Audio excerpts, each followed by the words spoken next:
Reading from the Holy Gospel according to Matthew. Glory to you, Lord. When Jesus saw the crowds, he went up to the mountain. And after he had sat down, his disciples came to him.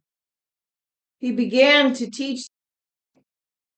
Blessed are the poor in spirit, for theirs is the kingdom of heaven. Blessed are they who mourn, for they shall be comforted. Blessed are the meek, for they will inherit the land. Blessed are they who hunger and thirst for righteousness, for they will be satisfied. Blessed are the merciful, for they will be shown mercy. Blessed are the clean of heart, for they will see God. Blessed are the peacemakers, for they will be called children of God. Blessed are they who are persecuted for the sake of righteousness, for theirs is the kingdom of heaven. Blessed are you when they insult you and persecute you and utter every kind of evil against you falsely because of me. Rejoice and be glad, for your reward will be great in heaven. These are the teachings of our brother Jesus. Praise to you, Jesus. Christ.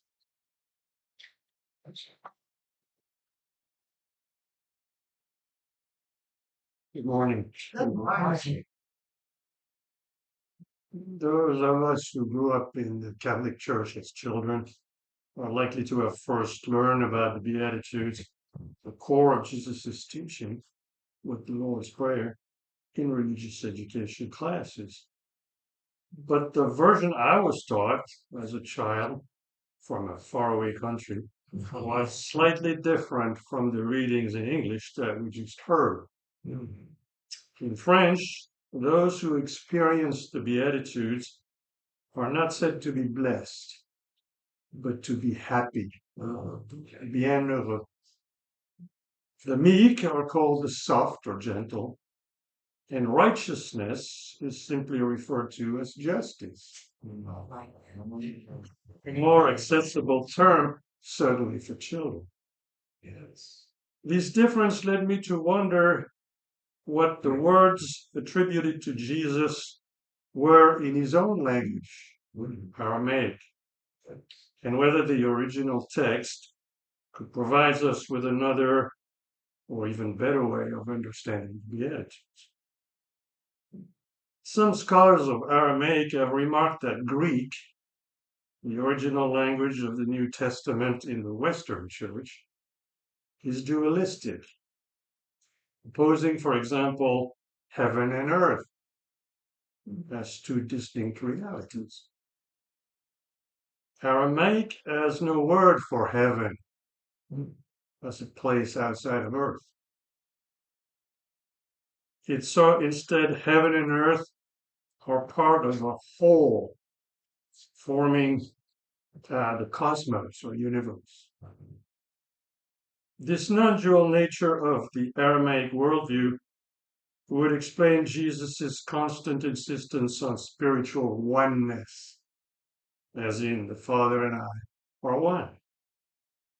This also might be the reason why, of all the teachings of Jesus, the Beatitudes have been, according to Cynthia Bourgeot, the least commented upon by the church fathers and theologians. Most likely, Bourgeot suggests, because they are clearly non-dual teachings, and most of the church still isn't there yet. Neil Douglas Coles, who wrote books such as Prayers of the Cosmos, Meditation of the Aramaic Words of Jesus, or The Hidden Gospel, Decoding the Spiritual Message of the Aramaic Jesus, remarks that the original Beatitudes are not about passive promises of future rewards, as in they will see God or they will be satisfied, but are mostly written in the present tense, talking about gifts of grace already being received here and now. Many interpreters also insist on the active voice of the message, to be read as commands to get up and do something, rather than passively waiting for what is to come. In other words, our individual, personal spiritual journey requires concrete, collective actions to change the world. The Aramaic word for blessed means ripe or mature, like a blossoming flower, as in having reached a state of wholeness, the fullness of the person we are meant to be. The Spirit, as in the phrase the poor in spirit, is literally the breath of God. And those who mourn are said to feel an emotional turmoil in being united inside by love. The meek are those who have softened what is rigid inside. And the merciful feel within themselves a womb-like movement of tenderness.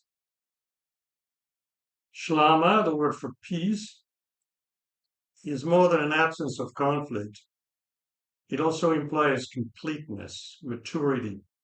So the peacemakers are described as those who plant peace in each season, and they will be called emanations of God. The seventh beatitude, one on the pure of heart, is translated from the Aramaic as aligned with the one, or those whose lives radiate from a core of love, while the persecuted become those who endure in their quest for justice. These words of Jesus in his native language help us clarify the message of the Beatitudes. They offer us a more metaphorical, symbolic, complex, even poetic understanding of both the inner transformation that we as disciples are called to experience and the concrete public actions required from us to ease the suffering of our brothers and sisters. The Beatitudes address the question of who is my neighbor? Is it the man beaten up by robbers on the side of the road to Jerusalem? Or the Samaritan traveler who happens to walk by after many have ignored the wounded victim and rescues him and pays for his care while he is on his way? Is the neighbor the one you care for or the one who cares for you? Both. Mercy is an exchange, the circulation of love that the church tells us takes place between the three persons of the Trinity. Love your neighbor as yourself, because she is yourself. He and you are one, as we proclaim every Sunday here at Beloved. In Christ, we are the same. A long time ago, when I was still a young man, and that's a long time ago, a priest gave my fellow students and me his definition of charity. When you are in pain, I hurt. And everything in me gets mobilized for our shared healings. When you are in pain, I hurt. And everything in me gets mobilized for our shared healing.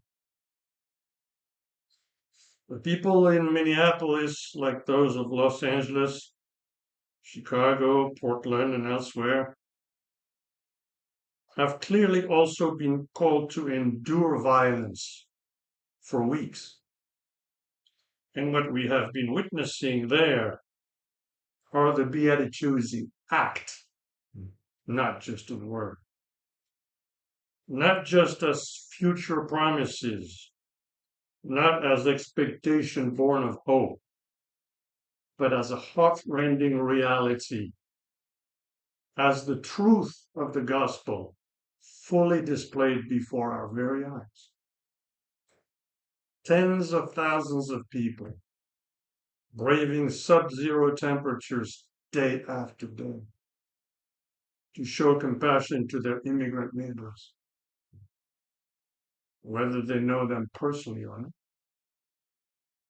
blowing their whistles day in and day out to warn them about imminent threats and to let them know that they have their back. One of the marchers was quoted in the media recently to say, "My feet are tired, but my soul is rested." We have also witnessed clergy from near and far kneeling down in prayer, waiting patiently with softened hearts for the federal agents to come around and take them away. Without resistance, without anger, without hate. Blessed peacemakers practicing nonviolence in the face of the violent ones, depriving their persecutors of any additional excuse to resort to brutal state-sponsored terror and even murder. Georgia Senator Raphael Warnock, who is also the pastor of Martin Luther King's Church in Atlanta, said to a reporter last week that he came to Minneapolis because it is holy ground, because sacred blood has been spilled in the streets. Blessed is Renee Good, greeting the ICE agent who would eventually kill her with the simple words, "That's fine, dude. I'm not mad at you," as he was taking a picture of her license plate. Blessed is Alex Preddy, helping a peaceful fellow demonstrator brutally pushed around by her ICE assailants. He did not hesitate a second to get involved and come to her help. His heart aching for mercy and justice, good Samaritan that he was, and he paid the highest price for his love of neighbor. We know from the scriptures that there is no greater love than to give one's life for one's friends. I don't know what Alex Preddy's faith was, or if he had any. But during the horrific beating that led to his being shot several times at point blank, execution style, he experienced the passion of Jesus, facing the anguish of his own death on the cross. As Eileen remarked to me a few days ago, it looks like Homeland Security made a big mistake in deciding to invade, conquer, occupy, and terrorize the city of George Floyd. We went through the same horrendous and justified killing as Renee Good and Alex Preddy. The Romans made a similar mistake 2,000 years ago.